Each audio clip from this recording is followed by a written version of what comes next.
Hola, mi amigo querido, bienvenido al estudio de la lección número 6 para el 9 de agosto del año 2025. El título de la lección es A través del Mar Rojo.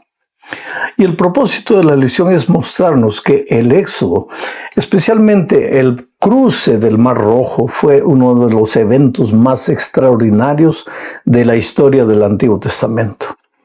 Ahora, no es solo un hecho histórico, sino que aquí en este cruce del Mar Rojo encontramos lecciones valiosas que tienen que ver con nuestra salvación, porque nosotros también, así como Israel salió de la esclavitud de Egipto, nosotros también salimos de la esclavitud del pecado.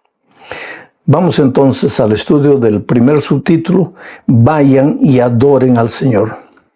Claro, pues que después de la muerte de los primogénitos, Faraón se rindió, lloró, aparentemente se arrepintió, solo que remordimiento no es arrepentimiento. ¿Qué cosa es el remordimiento? Es el miedo por las consecuencias del pecado que ya llegan a nuestra vida. ¿Qué cosa es arrepentimiento? Es dolor por haber pecado, reconocimiento del pecado y perdón y abandono del pecado.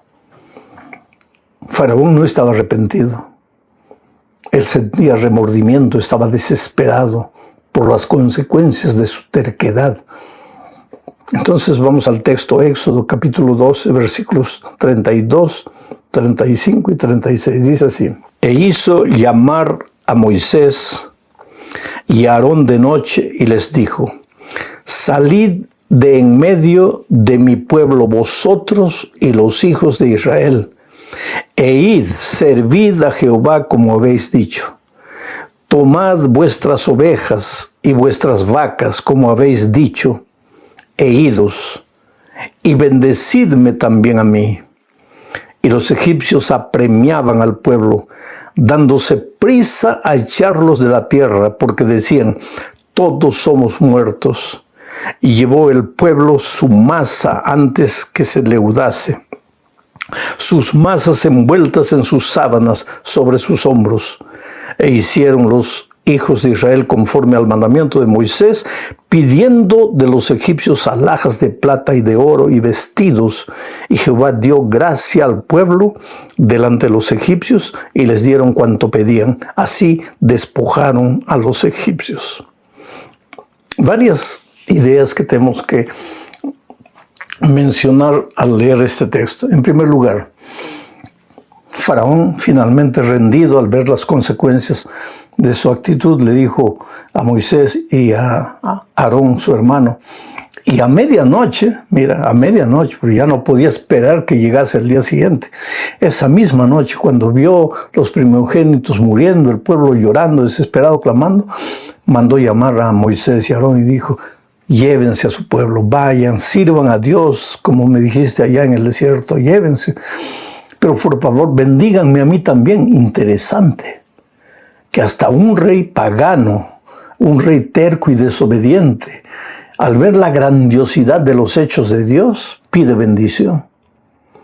Esto es interesante porque una vez yo estuve visitando una favela en Río de Janeiro, una favela peligrosísima, a donde solo podríamos entrar acompañado de los propios delincuentes, de los propios traficantes. Entonces llegamos al pie de la favela, estábamos esperando ahí cuando llegaron los delincuentes, todos armados, con fusiles en las manos, revólveres. Y entonces uno de ellos dice: ¿quién es el pastor gringo? Aquí en Brasil a los extranjeros nos dicen gringos. ¿Quién es el pastor gringo? Yo levanté la mano. Me dice: sal, te vamos a llevar hasta la iglesia. La iglesia estaba allá arriba en la cumbre de la favela. Y nos llevaron. Y prediqué y nos trajeron de vuelta hasta el carro. Pero antes de entrar al carro, ya para despedirme, él me extendió la mano y me dijo: pastor, deme su bendición, por favor. Un pagano que no conoce a Jesús, que derrama sangre, que vive del tráfico, me estaba pidiendo la bendición. Y este incidente de Faraón me recuerda Él manda llamar a Moisés y Aarón y les dice, llévense al pueblo, ya me rindo, me entrego, llévense al pueblo, pero déjenme un poquito de bendición. Ahora, yo creo que Dios bendice inclusive a los paganos que en algún momento, en un vislumbre, ven la gloria de Dios y esperan bendición. Solo que la bendición pues les dura poco, porque ese vislumbre les dura poco. Pero Dios es bueno y Dios ama a sus hijos. ¿Tú crees que Dios no amaba a Faraón? ¿Tú crees que Dios quería la muerte de Faraón? No, querido. Faraón era un ser humano y Cristo, cuando vino a morir en la cruz del Calvario, también vino a morir por Faraón. Solo que Faraón endureció su corazón, no se rindió. Tuvo miedo de las consecuencias, pero no se entregó de verdad al Dios Todopoderoso. Bueno, vamos ahora. Hay otra cosa más que tengo que hablar en esta parte. Es que el pueblo de Israel llevó masa lista en sábanas, cargando. ¿Para qué? Para que, pues, ¿qué iban a comer en el desierto? Estaban yendo al desierto.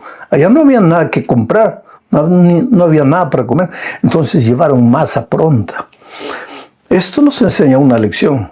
Nunca debemos iniciar un camino sin alguna provisión. No es solo pan, provisión en todo sentido. Provisión en todo sentido. Recuérdate que la ropa con que ellos salieron fue la ropa que les duró 40 años en el desierto. Lógicamente bendecido por Dios. Y otra cosa más. Dios les dijo, antes de salir visiten las casas de los egipcios y pídanles joyas, dinero, plata, vestidos. De cierta manera, no era una injusticia, no es que ellos ahora que estaban encima de la situación iban a abusar de los egipcios, sino que durante años habían sido abusados por los egipcios. En realidad todo esto que ellos llevaron era el sueldo que no se les había pagado. El sueldo, ellos habían sido explotados laboralmente. Y ahora los egipcios reconocían todo eso y les daban el dinero, y les daban joyas y platas y vestidos, y con todo eso el pueblo de Israel partió rumbo a la libertad. Vamos a la segunda parte, la consagración del primogénito. Aquí vamos a ver que la salvación es por la fe, pero una vez que has sido salvo por la fe, tienen que haber obras en tu vida. Leo Éxodo 13, 11, 12 y 14, dice así. Y cuando Jehová te haya metido en la tierra del cananeo, como te ha jurado a ti y a tus padres, y cuando te la hubiere dado. Mira, antes de leer el versículo 12, quiero pensar en este pensamiento.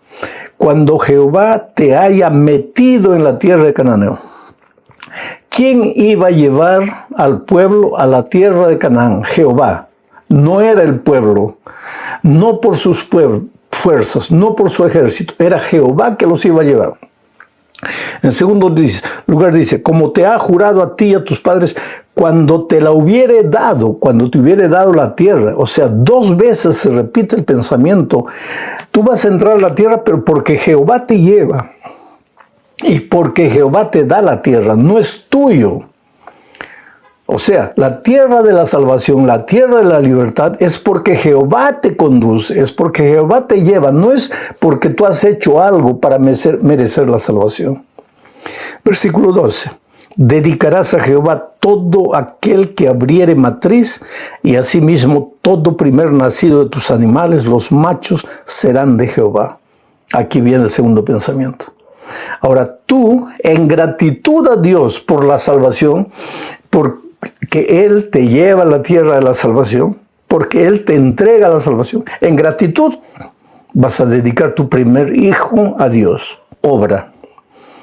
La obra tiene lugar en la vida del cristiano como una expresión de gratitud y de obediencia, no como pago por la salvación, porque la salvación es por gracia, no pagas, no mereces, no es por merecimiento, es porque Dios te ama por su misericordia. Pero ahora que tú reconoces que Él te ha salvado por gracia, vas a vivir una vida de obediencia. Y Dios le pidió los primogénitos y ahora el pueblo va a obedecer.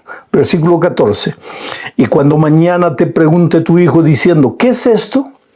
Le dirás, Jehová nos sacó con mano fuerte de Egipto, de casa de servidumbre. Es decir, cuando los hijos más adelante preguntan, ¿por qué me estás dedicando a mí, el primer hijo, a Dios? Entonces tú le vas a responder, porque el Señor nos ha librado de Egipto con mano fuerte. Nosotros no salimos de la tierra de la esclavitud por nuestras fuerzas, salimos por su gracia, pero ahora tú eres una ofrenda de sacrificio a Dios. Vas a vivir para Dios, dedicado a Dios. Las obras tienen lugar en la vida cristiana después que reconoces que la salvación es únicamente por la gracia. Vamos a la tercera parte de este estudio. El cruce del Mar Rojo. Leo Éxodo 13, 20 al 22. Y partieron de Sucot y acamparon en Etam, a la entrada del desierto. Y Jehová iba delante de ellos de día en una columna de nube para guiarlos por el camino, y de noche en una columna de fuego para alumbrarles, a fin de que anduviesen de día y de noche. Nunca se apartó de delante del pueblo la columna de nube de día, ni de noche la columna de fuego. Interesante este pensamiento. Porque la tendencia humana es que cuando tú entras al desierto de las imposibilidades, de las dificultades, desierto es tierra de hambre, es tierra de culebras, es tierra de arañas venenosas, desierto es tierra de muerte. Pero para llegar a los pastos verdes y a las aguas tranquilas, tienes que pasar por el valle de la sombra y la muerte. Y la tendencia humana es sentirte solo. Dios me abandonó. Y para que el pueblo de Dios no tuviera esa sensación de que estaba abandonado, Dios apareció para ellos en forma de una columna de nube de día para protegerlos del sol. Así podrían caminar en el desierto bajo el sol abrasador, pero protegidos por la nube. Y de noche, para que continuasen caminando, porque el ejército de Egipto iba a venir atrás de ellos, Dios apareció en la forma de una columna de fuego para calentarlos, porque así como de día hace mucho calor en el desierto, de noche hace un frío terrible. Pero ahora había una columna de fuego calentándolos y alumbrándoles el camino. Mira cómo Dios protege. Oh querido, no tengas miedo de partir hacia el desierto en esta vida. Muchas veces profesionalmente tienes que ir al desierto. Muchas veces para tener un buen trabajo, un buen empleo, tienes que partir para el desierto. Pero la columna de nube de día, la columna de fuego de noche, te acompañarán. Dios no te dejará solo. Y de repente llegaron al Mar Rojo. Del lado izquierdo una montaña no se podía subir. Del lado derecho otra montaña no se podía subir. Al frente un mar profundo no se podía pasar. Y atrás el ejército egipcio, porque Faraón se había arrepentido de haber dejado salir al pueblo y agarró su ejército y vino atrás. Y ahora aquí, frente al mar, encajonado entre montañas, entre el mar y entre el ejército enemigo, un pueblo de pastores, de constructores, incapaces de se defender. Ahí entra la mano poderosa de Dios. Mira lo que dice Éxodo 14, 13 al 16. Y Moisés dijo al pueblo: no temáis, estad firmes y ved la salvación que Jehová hará hoy con vosotros. Porque los egipcios que hoy habéis visto, nunca más para siempre los veréis. Jehová peleará por vosotros, y vosotros estaréis tranquilos. Entonces Jehová dijo a Moisés: ¿por qué clamas a mí? Di a los hijos de Israel que marchen, y tú alza tu vara, y extiende tu mano sobre el mar, y divídelo, y entren los hijos de Israel por en medio del mar en seco. 4 ideas en este texto. Primero, no teman. Delante de las dificultades, delante del mar rojo que encuentres en tu vida, querido amigo, no temas. porque el miedo te ciega los ojos. El miedo te impide ver las soluciones. Yo no niego que haya problemas en tu vida, pero hay solución para tu problema. Israel, desde el punto de vista humano, no veía salida, estaba encajonado. Tú tal vez en este momento, desde el punto de vista humano, no ves salida para tu situación, estás encajonado. Pero sigue el primer consejo, no temas, porque si temes, tu propio temor te va a hundir, te va a llevar al fracaso, te va a enterrar. En segundo lugar, mantente tranquilo. Es el mismo consejo, de otra manera. Calma. Respira hondo. No mires al problema, mira a Dios. Levanta tus ojos a Dios. El problema es grande, pero levanta tus ojos y ve que tu Dios es más grande. No temas, mantente tranquilo. En tercer lugar, la salvación es de Dios y Él te la dará hoy. La salida para tu problema viene de Dios y te la dará hoy o te la dará esta semana, recuérdate. Pero no temas, mantente tranquilo. Finalmente, Dios peleará por ti. Lo que tú no puedes hacer, Dios lo va a hacer por ti. Pero lo que tú puedes hacer, Dios no lo va a hacer por ti. Si tienes que tocar una puerta, Dios no va a tocar la puerta, tú tienes que tocarla. Pero Dios va a tocar el corazón de Él. Si tú tienes que pedir empleo, Dios no va a pedir empleo, tú tienes que pedirlo. Pero Dios va a trabajar en el corazón del gerente para que te dé el empleo. Ve con fe, camina con fe. Dios le dijo a Moisés, levanta la vara. Él podría haber pensado, pues Señor, estás loco, ¿para qué voy a levantar la mano aquí, la vara? El mar es el mar, ¿para qué voy a levantar la vara? Levanta la vara. No discutas con Dios, levanta la vara. Moisés levantó la vara y el mar se abrió. Y el pueblo de Dios pasó a pie. Y cuando ya estaban llegando del otro lado, el ejército egipcio venía. Y viendo el mar abierto, entró también. Pero cuando el ejército estaba en la mitad del mar, las aguas se cerraron. Y Faraón y todos sus ejércitos fueron llevados por las aguas. Ese es el Dios maravilloso. Ese es tu Dios maravilloso. No temas. En la vida espiritual hay tentaciones que no puedes vencer, debe haber, pero no temas. Busca a Dios, ora, estudia la palabra, busca una persona para contarle a Jesús y deja que el resto lo haga Jesús. El pueblo pasó finalmente al otro lado y ahí se cantó el cántico de Moisés y de María. Voy a leer solo un pedacito de ese cántico que es extraordinario. Éxodo 15, 2 y 3. Dice así. Jehová es mi fortaleza y mi cántico, y ha sido mi salvación. Este es mi Dios y lo alabaré. Dios de mi Padre y lo enalteceré. Jehová es varón de guerra. Jehová es su nombre. Y ahora si tú vas a Apocalipsis capítulo 5, versículos 2 al 4, vas a encontrar las mismas palabras repetidas. ¿Pero cuándo? Estas palabras fueron cantadas cuando ellos ya pasaron el mar y el enemigo se ahogó en las aguas.